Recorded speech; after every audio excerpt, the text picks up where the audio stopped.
welcome to Everything's Relative. I'm Eve Sturgis.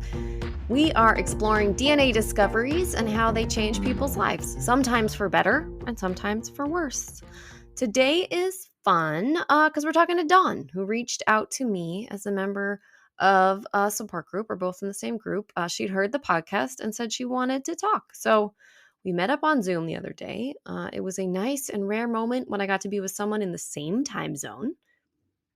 Where are all my West Coast NPEs at? Where are you? I get contacted all the time from people in all the other time zones, but never in my own. So, you're right. At the end of the day, it doesn't really matter. It's just a scheduling thing. But it was nice anyway. Dawn is another example of someone who uses her own experience and turned it into a vocation of helping people as a genealogist, and she's an occasional search angel. So talking with her was nice and easy. So I'm just going to go ahead and roll the tape and invite you to come along. This is Everything's Relative with Eve Sturgis. Thanks for listening to me and Dawn. I mean, most of my cases are unknown father. Like Wow. that's my preference is to find unknown fathers, not adoptees, but Unknown NPEs. fathers. And so tell me about your job. Do you work as a genealogist, or it's a search angel pastime, or tell me about you now? I kind of do both. I worked as a search angel after I discovered, my birth father. Mm-hmm. And then a couple of years ago, I thought, I've done this for a few years. I've spent all my time, and there's people out there that I know are willing to pay for a professional and keep their information off Facebook. And I felt like I qualified as a professional. Mm-hmm. And so I started taking paid cases, but, with so many out there doing it for free, it's not like it's going to be my bread and butter. Right. Right. So, rolling in the dough. Mm-hmm. Yeah. So I take paid cases, and then I always end up feeling compelled to take a case, whether it's paid or not. So if something comes to me and I feel drawn to it, I just do it, Yeah. I mean, I imagine it'd be so hard to have boundaries around that when it's something you're good at and you enjoy anyway. Right. But yeah. I always figure, even if it's unpaid, it's putting it out there in the universe. Mm-hmm. It's good energy, and people, tell their friend, and, so. Totally. Absolutely. Yeah, absolutely. And so were you interested in genealogy or doing ancestry or family tree before you found your father, or did you know you were an NPE, or did all this happen? No, I was doing genealogy kind of off and on. That would be the dogs that I told you about. I hear them. I was doing genealogy kind of off and on in my life. I'd be curious and start building my family tree. And then I started hearing about how people were using DNA to help with their genealogy. Nothing to do with unknown parents. Right. I literally had no clue.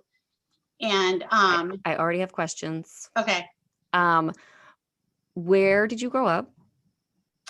I was born in Florida, but I grew up in California in the Central Valley. Oh, okay. Between Bakersfield and Fresno, a little town called Tulare. Oh, yeah. Oh, my gosh.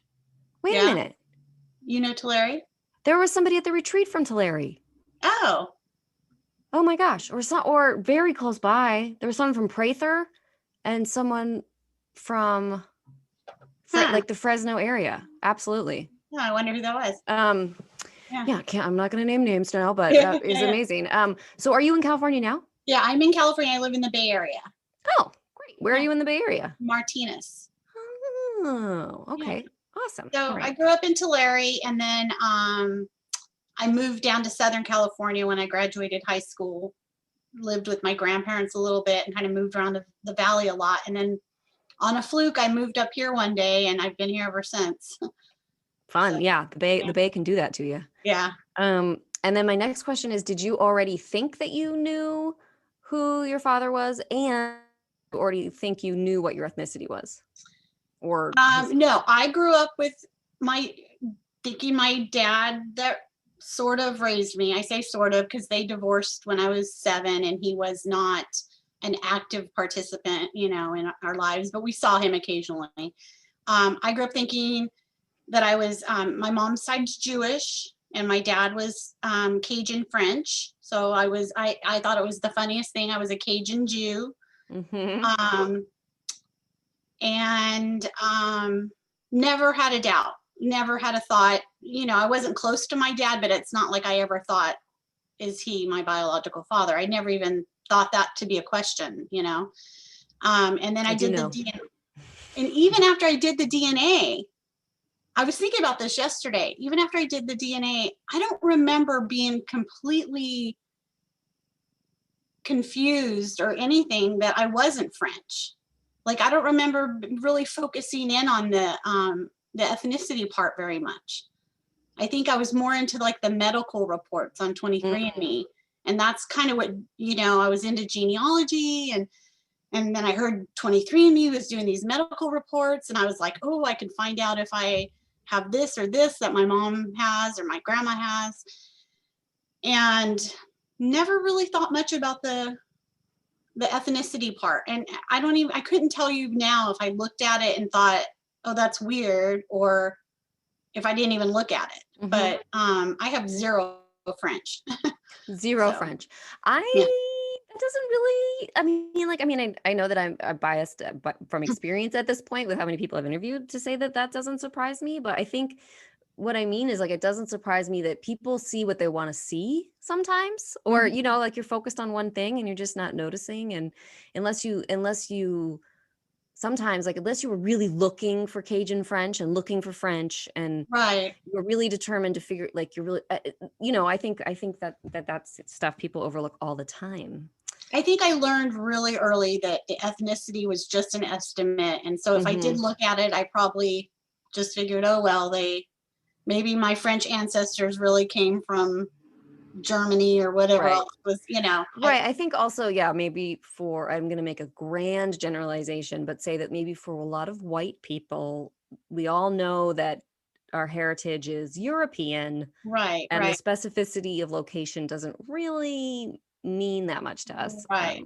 Right. So whatever it was, I either blew it off or I didn't think about it. And then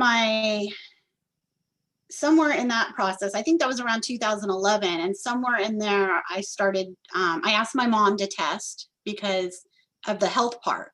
I was like, my mom died of lung cancer, but before that, when she first got diagnosed, I was like, well, I wonder if there's a gene for that, and 23andMe is going to tell me if I have it.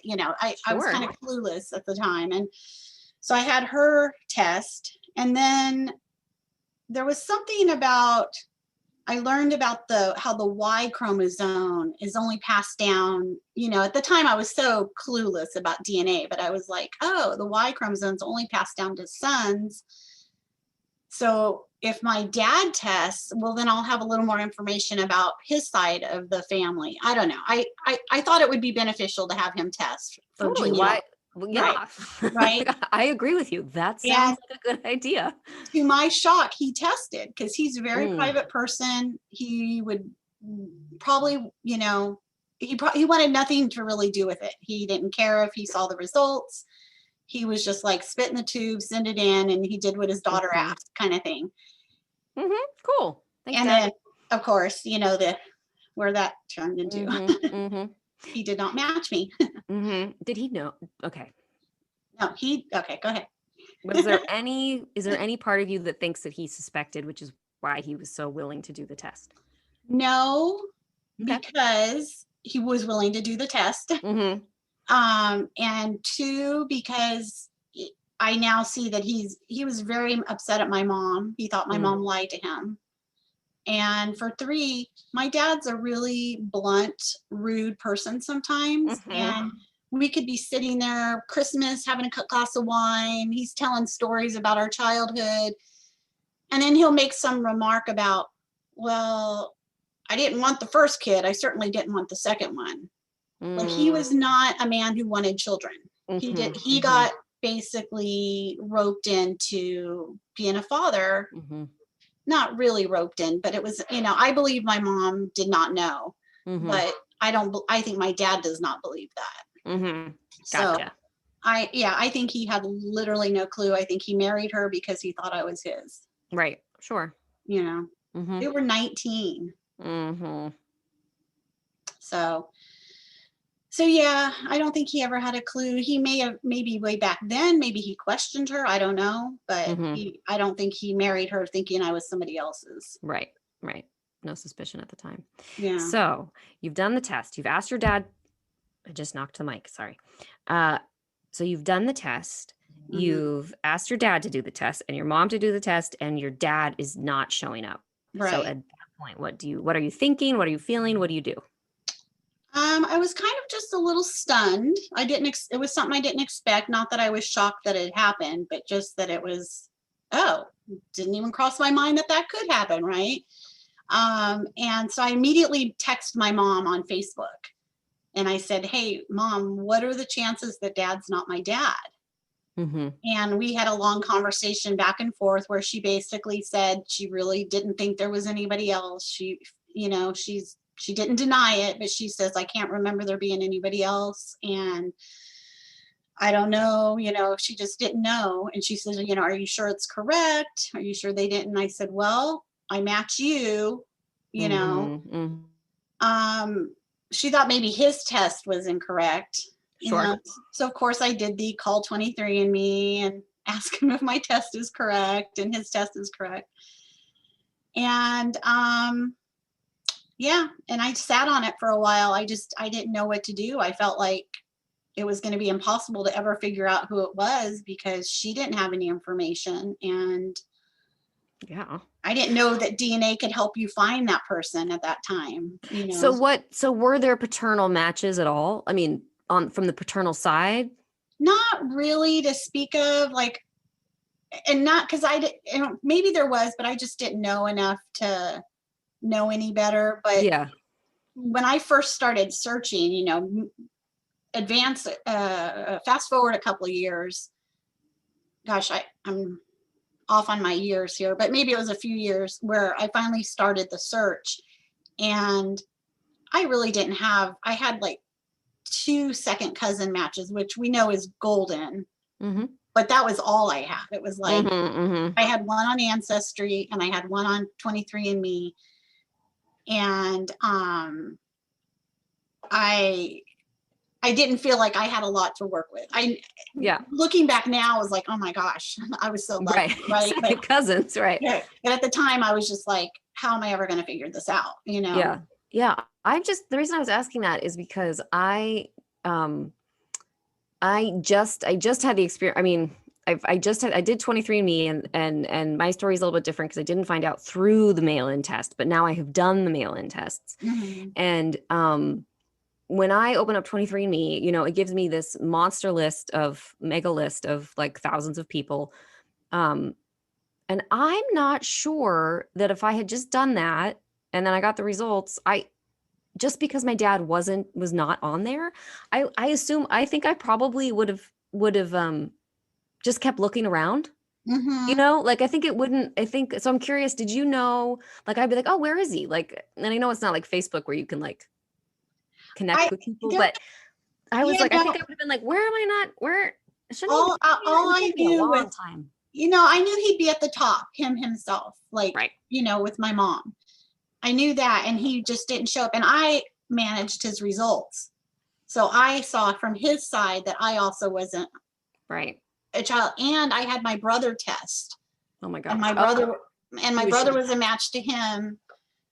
So, it was pretty clear that I didn't match him, but I never really saw paternal matches at that point. I didn't know how to look for them or, well, if he's not my father, which matches here will point me to my father. I had no idea.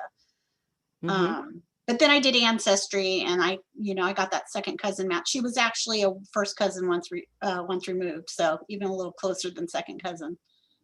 Perfect. So, yeah. Perfect. And then, so you asked your mother and that she She She had to, she didn't think it was possible, but acknowledged it could be. right. Um, She felt bad. She felt like it was another part of her life that she lied about, you mm, know, and you know, that she was wrong about. She was a drug user in her, you know, 20s, and um, I don't think back then she was a drug user, but she was definitely a little promiscuous mhm, from what I mhm, gather from stories and her, you know, some of her writing that I saw after she passed. And she was quite promiscuous and mhm. just looking for love. I mean, she was such a warm, loving human. Like she just wanted to, like, you know, have that love in her life. And I think that was one of the ways she got Mhm, it somehow, mhm. you know. Yeah, that's And common. yeah, yeah. Common today, common then, it will be common till the end of time. Right, right. And she so she just didn't remember, and I, you know, I asked her for names of anyone she could remember that could be possible, and she couldn't even come up with a name. And Mhm. one of her friends from that time in her life gave me a name of someone, and so I contacted him, and he said, you know, and he explained why it wasn't him, and I was like, Mhm. okay. And then when she was dying, I was staying at her house and helping her out. And this is like fast forward 20 to 2015. I was staying Okay, at her okay. house, and I But asked, you've all just been sort of sitting with this information. just Like, kind of sitting it's with not it. him. We don't know who it is. What do we do about it? You're And probably focused on your mom's health at this right, point, I didn't so want to it's not. bother her too much with questions. You know, Mhm. I was just kind of, where do I go with this? I have no idea. And I was starting to learn that people are doing this through DNA. They're finding their birth parents. I learned about CC Moore had a group that Mhm. was off Facebook. It was a Yahoo group, Unknown Fathers. And I Mhm. remember joining that, and I was just kind of getting my feet wet and kind of figuring out what I needed to do. Meanwhile, I was not waiting for my mom to pass, but it kind of happened that way. It was Mhm. like it Mhm. seemed like the right time. One funny moment when we were sitting there, it was, you know, maybe a week before she passed, I said, you know, I'd like to look for my birth father. You know, you know, can I get your blessing on that? Are you okay with that? And she said, yeah, I'd like to. She's like, yeah, of course. She's like, I'd like to know who it was. And she Yeah. giggled. And then she giggled. And Yeah. it was like, it was so cute, you know. She Mhm. was like, who was I with, you know? Yeah. Like she's But as in the dark as you are. right. She would like the answer, yeah. But when And I was, how was your birth certificate father? How did he react to all this news? well, let me first tell you real quick. So when I Sorry. was at her house, I was looking through her memorabilia. I asked her if I can look through her memorabilia, and I found a picture of this guy that she was with around that time, right before she met my dad. And I asked her about him, and she said, no, it can't be him. He, you know, he and I didn't have sex till much later, which was kind of funny because she was already married to my dad. But I Uh, I'm whatever. I'm like, if your memory's so bad, you know, I'm going to take this as a clue, and I'm going to contact this guy, right? And I Mhm. contacted him, and oh my gosh, it was one of those moments where I wish he was at the time. I mean, Mm, now I'm glad mhm. it's who it is, but he was so sweet. And he said, you know, he said, you're not, you know, I know it's not, I'm not your father, but I wish I was. And he told me about how much he was in love with my mother, Oh, wow. and she was like the one that got away, and he ended up marrying this other woman that even she was messaging me acknowledging that my mom was the love of his life. Oh, It wow. was so sweet. But Huh. back to your other question, you asked my birth certificate father, oh, how he handled it. Well, he handled it okay. I didn't tell him for a while. I told him maybe a couple years after it happened, like Mm. 2013 or so. He Mhm. came over for a visit, and we had, you know, we were drinking some wine, and I told him, and me and my husband talked about it for probably a good year before I told him, like, does he really need to know? He's not really on social media. He's never going to find out. How would he ever know? But I just felt like I should be honest with him. And then if he still wants to be in my life, I know it's because he wants to be in my life, not because I'm his biological child. You know, that's kind of how I felt. Right. And he kind of took it sort of in a denial sort of way. Like he just kind of paused and he looked at me, and then he complimented my eyelashes and told me that I get those from him. Interesting. Wow. And then we didn't talk about it ever again. The way our brains just compensate and process this information is so fascinating to me. So I didn't bring it up again. And then later, I don't think he even knows to this day that I've met my birth father. He doesn't really talk to me much. He actually got upset at me at a later date because I shared the news with his family, and he didn't think that was appropriate. And so he just hasn't talked to me at all. And I don't know. I've really done nothing about it, except I just still send a Father's Day card and a Christmas card and figure he'll figure it out and, contact me when he's ready. He's got his own process while he's taking some space. Yeah. Can only what it's like from that perspective. Right. So now tell me what it was like to find the man who is your father, biological father. So let's see. After my mom passed, that was October 2015 or September 2015, I started with my research. And I had a search angel and everything, but I wanted to do it myself. So I just kind of wanted someone to hold my hand and tell me what to do and how to piece things together. And I did kind of some of the things I probably would tell people now not to do, but it all happened to work out. I contacted these two cousins that I told you were matches. And it was kind of funny. The one on Ancestry had a tree with one name in it, one name. And that name was my great grandmother, who I share a birthday with. Oh, fun. That was kind of cool. So she had one name, but at the time I'm clueless. I just look at it and I go, well, that's her great grandma. That must be, she's my great grandma. I didn't know you could have, I wasn't thinking right, but I got lucky that I was right. And the guy on 23andMe, he had her surname in his profile. So that's kind of how I was like, okay, well, he's got that name and she's got that lady in her tree. And that must be I thought that must be my common ancestor. I didn't think great grandma at the time. So I started building out her tree. And then this cousin finally wrote me back and gave me all the names of her kids. Oh, cool. Okay. That's so helpful. Yeah. And so I built that tree. What a trusting, giving person. I know. I'm like so thankful to her all the time. And then I, went through all the different possible grandparents and put in their spouses and stuff. And one of them married a woman from Syria. And that explained, and that's when I finally kind of figured out the whole ethnicity thing. And that explained why I had a big chunk of Middle Eastern DNA along with my European. And so I was searching online and I found that couple had 4 sons and one of them had passed away. So his name was public on stuff. Oh, okay. And his daughter had put up a tree. And so I searched her out on Facebook and I messaged her. And I said, I'm like, this is going to sound totally weird, but I think you might be my cousin or my sister. It does sound weird. Gotta be honest, it sounds pretty weird. I know, and it's so funny because I put it all out there, which of course we always tell people, don't message close relatives, but I did. She was the most sweetest, darlingest person ever. She wrote back right away. She said, yes, I think you might be, you look just like my uncle.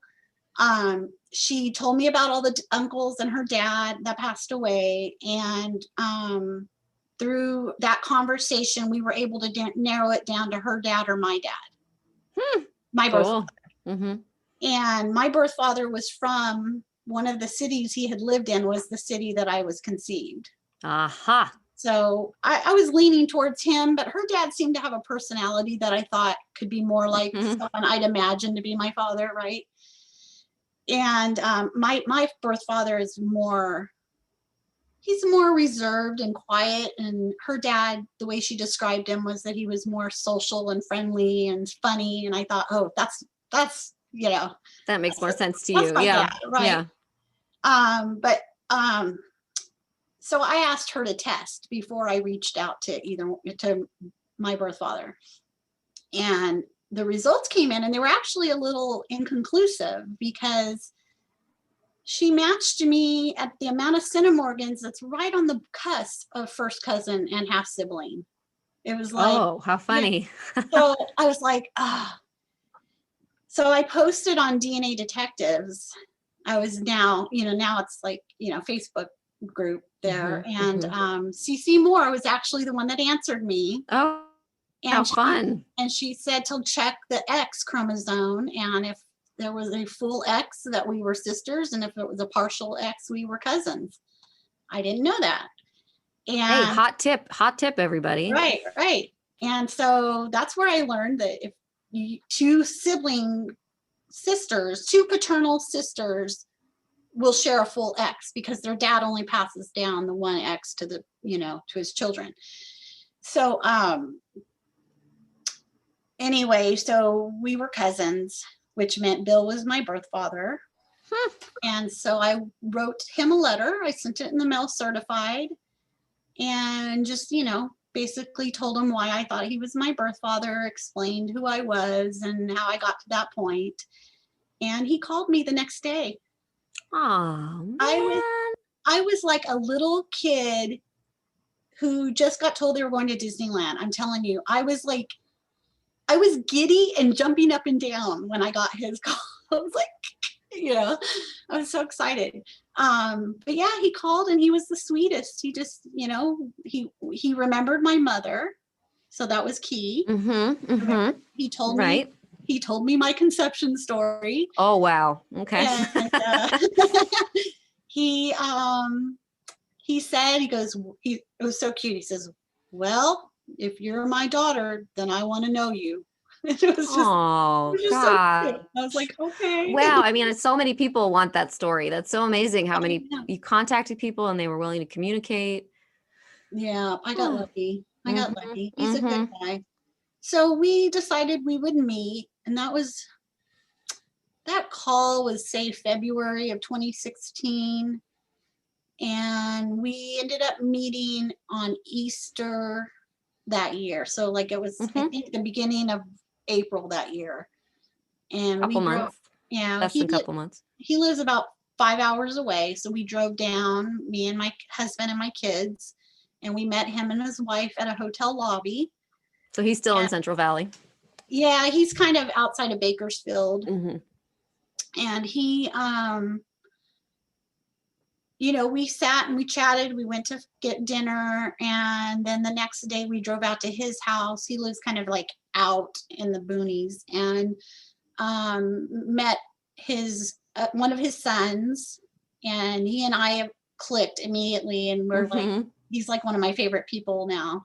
Like it's really weird because it was like, wow, just it was like, these are my people, it was just a weird feeling. And not that I ever thought that my dad's family wasn't my people. I just never thought that way. I just, but now it was like, oh, wow.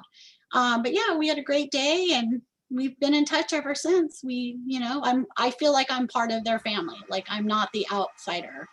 That is so nice. Yeah. Yeah. That must feel so good.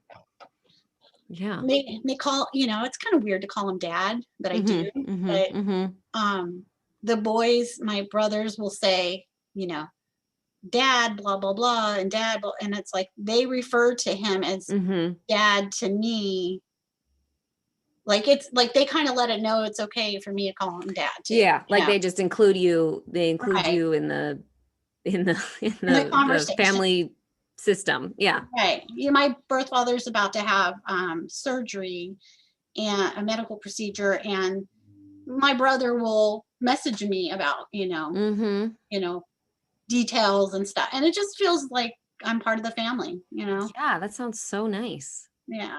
So, Wow. So you're in touch with them regularly, mhm. and I still you live up at. consider my dad my dad. I mean, Mm-hmm. Mm-hmm. I have two dads.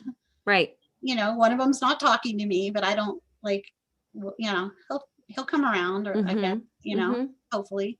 Hopefully. I feel a little guilty, like I don't want to, if he feels, I don't know how to explain it, but I kind of feel like it's not my fault, but it's also not his fault. And I feel Right. bad for him that he had to find out that this child that he raised wasn't his. But on the Mm-hmm. other hand, you know, but there's nothing I can really do about it. It is what it is, and all we can do is move forward and try to make the best of it. Right. You Well, I know, hope he comes around. yeah, I think depending on the generation you're in, this is harder information than other generation, other people. Just everybody takes it right, differently. right. Yeah. So hopefully he's able to reconcile Yeah, I the think he just truth and. feels sort of that. I mean, I try to just think about his perspective. I mean, here was a man that didn't have it in his mind to have children, to get married and Right. have children. So Right. he kind of felt like that was the right thing to do. He's a good old Southern boy, and he did the right thing. Mm-hmm. And he wasn't the greatest parent, but he also didn't just abandon my mom. Right. He stepped up He stepped up, the best and he could, maybe. then Mm-hmm. to find out, 50 years later, almost, that was, he probably wonders what his life would have been like Oh different. man, I can't. Yeah. Oh my gosh.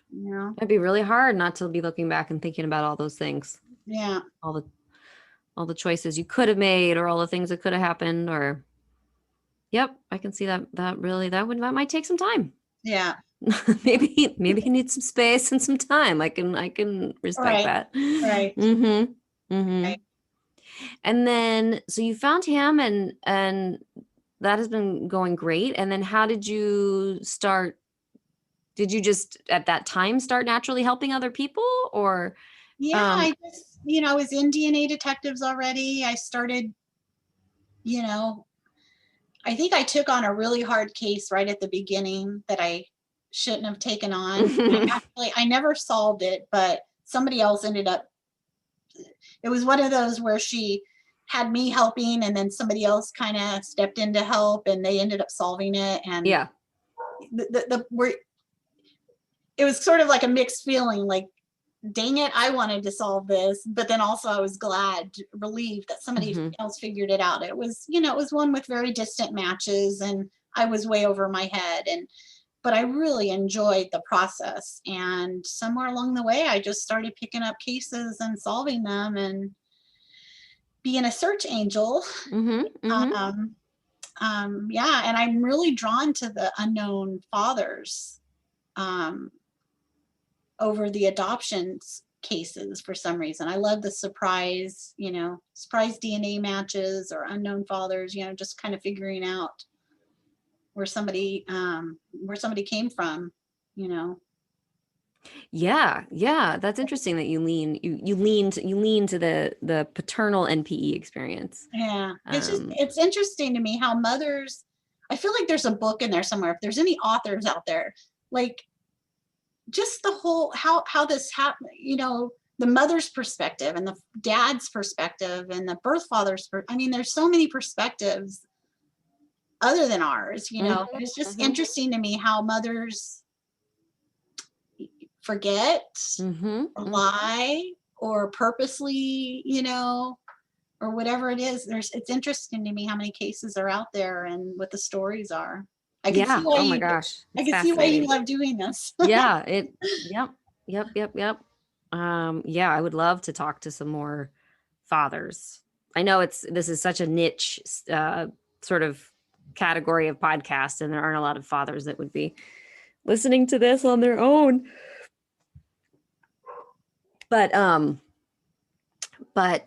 man, if somebody could get a father to come talk, and I understand that'd be really hard. It might be really hard and really vulnerable. Mm.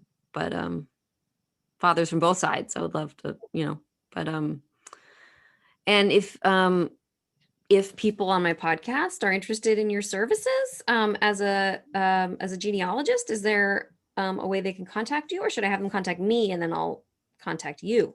Like, should I tell you my website or? Yeah, you have a website? Give it to me. Yeah. sunrisedna.com. Okay, I'm gonna write that down too.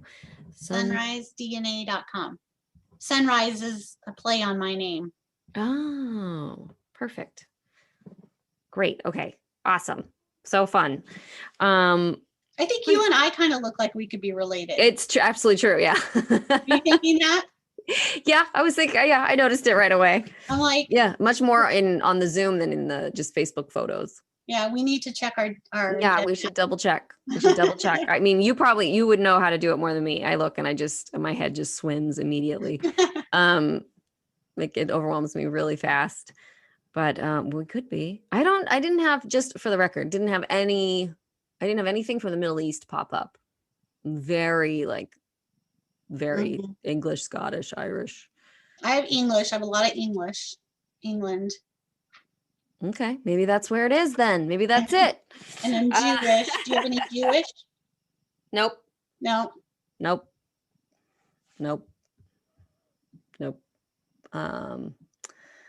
All right. Well, is there any advice you have for anybody that's new to the NPE experience or to their DNA discovery? Do you feel like there's something you wish you had known back then, or that you feel like you are often giving people in your line of work?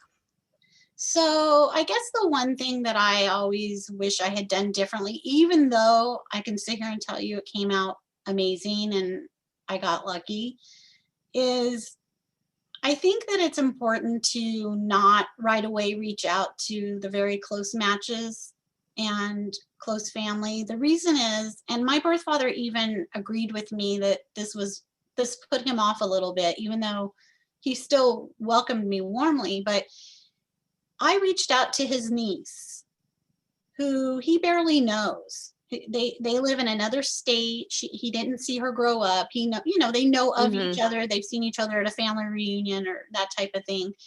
And so basically I shared with her his personal story. Right. Like, he got a woman pregnant out of wedlock. And that was really, sensitive information for him. Right.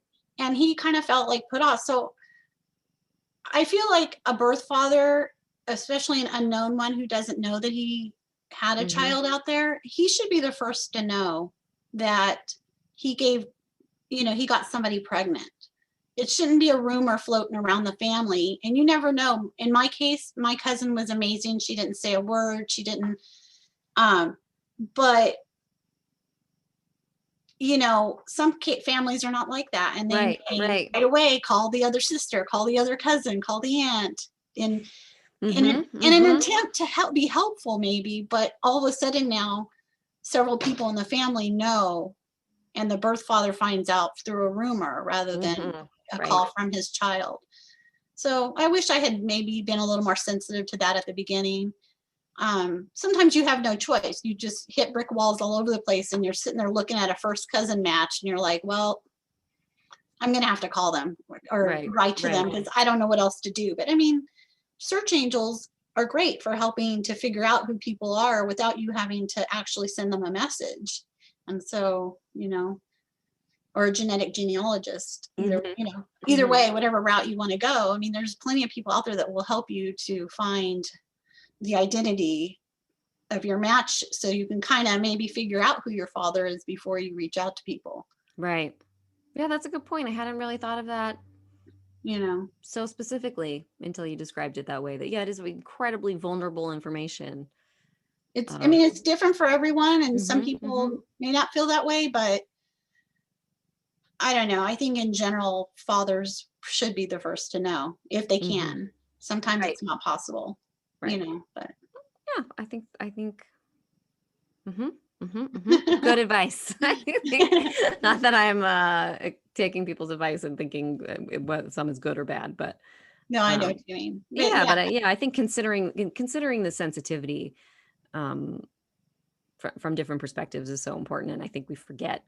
I think we get excited and we get eager, I don't know, excited and eager, yeah. and then it becomes like it's just not a game, but it's sort of a detective matchmaking process, and you forget that there's real people with real feelings and real embarrassments and real shame and real relationships. Totally. It affects all of that.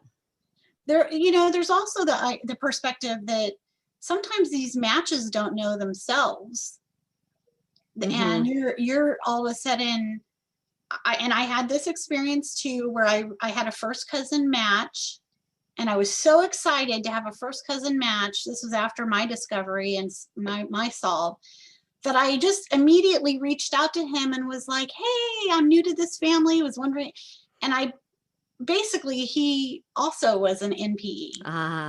Right. And you don't know what, and what had I thought it through, I mean, I didn't inform him that he was an NPE, thankfully, but had I, what if I did? What if he, was just like as stunned as I was that he was a match to me, and here I am going, "Oh, your father is," So I just try to be careful now, especially with, when I'm working a case, I try to be sensitive, but I've had several unknown matches now pop up on mine, believe it or not, and I leave them alone. I figure if they're searching, they're going to reach out to me. And if they're not searching, I don't want to be the one to tell them why they're a close match to me. I mean, I know who they are because I figure it out, but not because I know them. I don't know who they are, Right.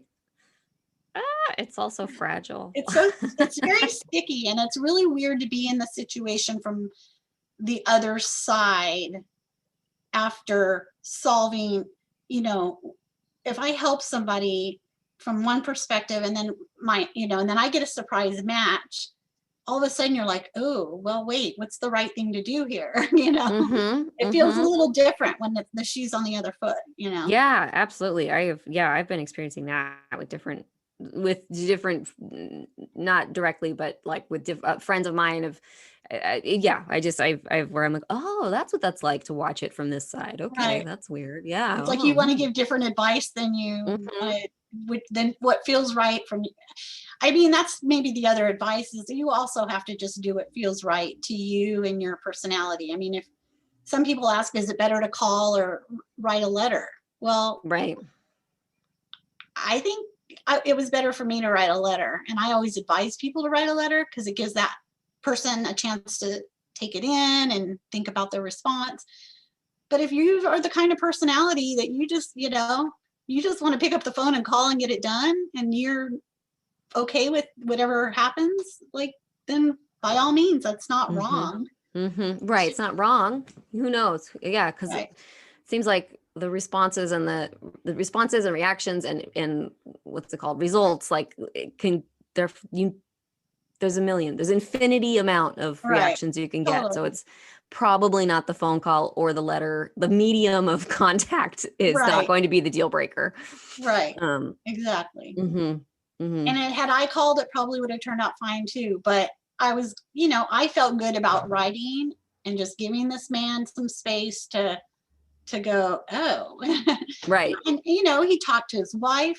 I mean, the other thing I didn't think about is, well, I did think about, but I didn't know how to answer it without reaching out to him, was if he and his wife were already together. Right. When he was with my mom. And so that gave him and his wife a chance to talk about it and discuss their timeline. And thankfully she and he started dating after. So so that awkward conversation didn't have to happen, but it does happen for so many people. So many layers of sensitivity and human complexity in these situations, just from spitting into a tube. Amazing. Dawn, it was so fun to talk with you. Thank you so much. Yeah, I'm so glad your story is working out so good. I'm also thrilled to have somebody in my time zone. Oh, I'm oh. so often talking to people in Mountain Time or East Coast time. Um, so it's really fun to have a. I'm from the Bay Area, so it's fun Oh, to okay. see someone. You're Yeah, nearby. I grew up in Petaluma. I don't know if you know where that is, but I know where Petaluma is. Where are you here now? no, I'm down in LA now. Oh, okay.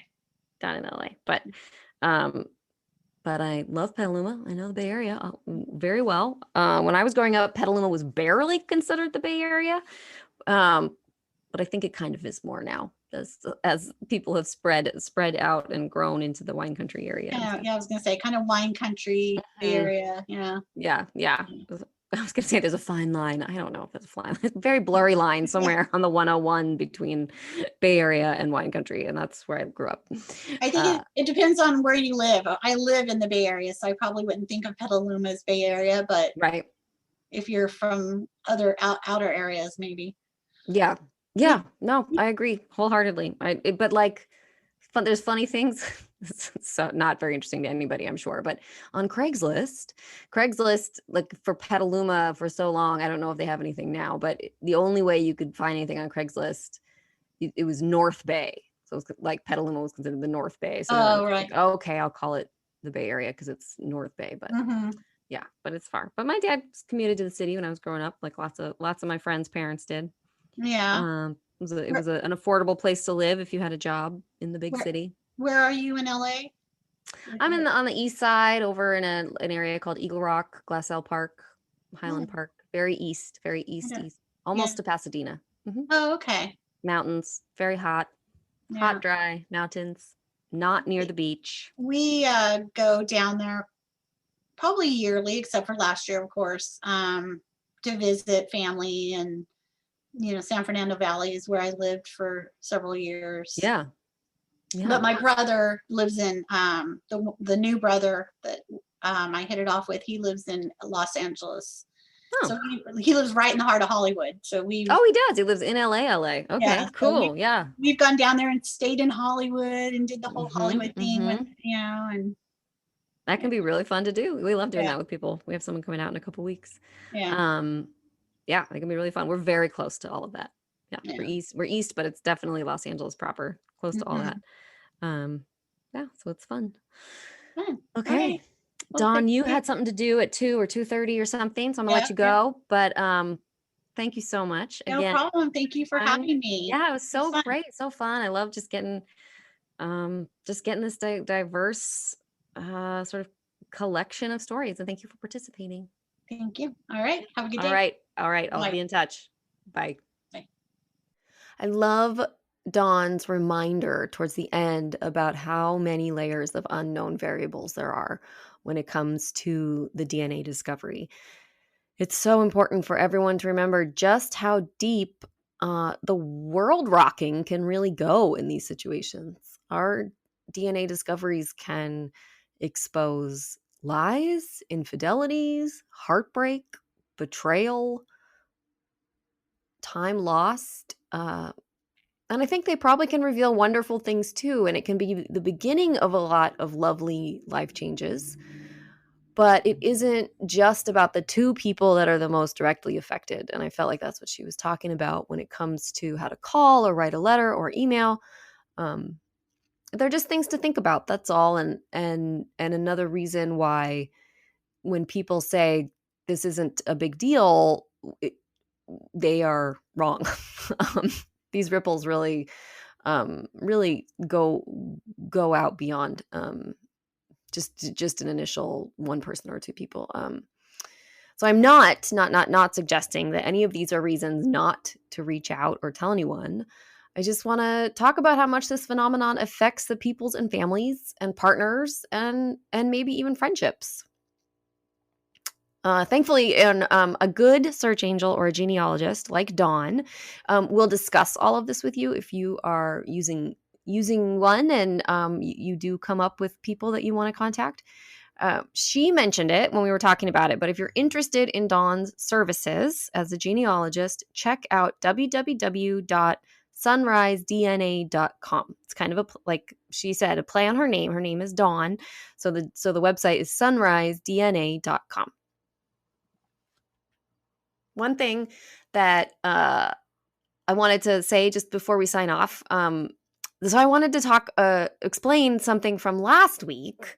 I forgot to talk about it when I was recording with Julie Dixon Jackson, and she and I looked over my Ancestry DNA account, and I wanted to explain why I didn't do Ancestry for such a long time after doing 23andMe, and being a part of the community. I'm a part of this huge community of people, and I wasn't doing Ancestry. And Julie told me it would be a better experience. She was right about that. But I still didn't do it. And I just wanted to explain myself, not in a defensive way, but I didn't want to do Ancestry DNA because I knew that my dad, my birth certificate dad, he had done it. And I knew that when I looked at my results that he would not be there. And it felt too real and too big to have this void staring at me from the computer screen. If all of this had happened before I got the phone call about my DNA discovery, I might have just been confused. I may have not been upset. I may have just been confused.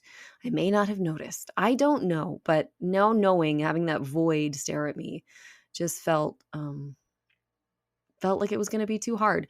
And I don't know if that makes sense to anyone, but it's a very real sadness for me and a place of confusion. And I wanted to explain that, why it took me so long.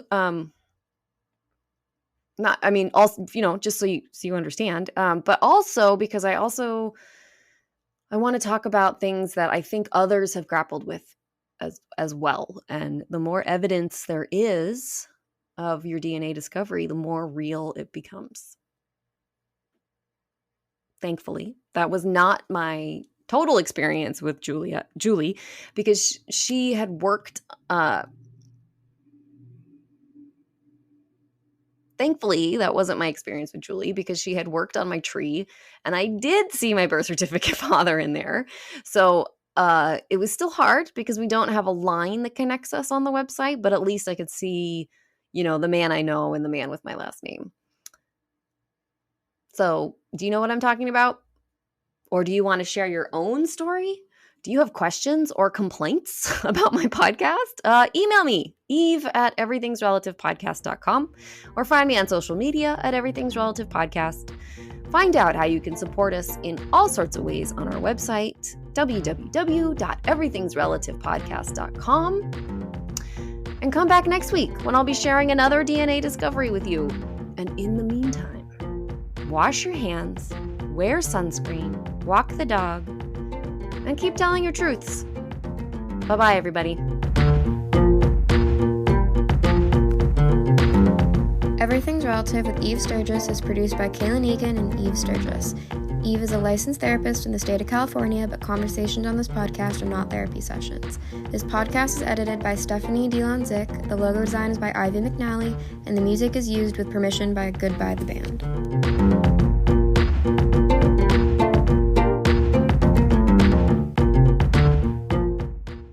Hi, my name is Lauren Ash. You may know me from starring in TV shows like Superstore or She-Ra or Scare Tactics. And I'm her sister, Christy Oxborough, semi-professional researcher and fully certified internet sleuth. And together, we are the hosts of True Crime and Cocktails, your new favorite true crime deep dive podcast. In season 1 of our show, we extensively researched all of the new Netflix Unsolved Mysteries episodes. And beginning in January 2021, season 2 will be a famous fatalities edition. From mysterious celebrity deaths to famous unsolved cases, we'll be bringing you more boozy true crime convos. So put on your PJs, pour yourself a drink, and join our true crime slumber party. New episodes of True Crime and Cocktails drop every Tuesday. Campfire.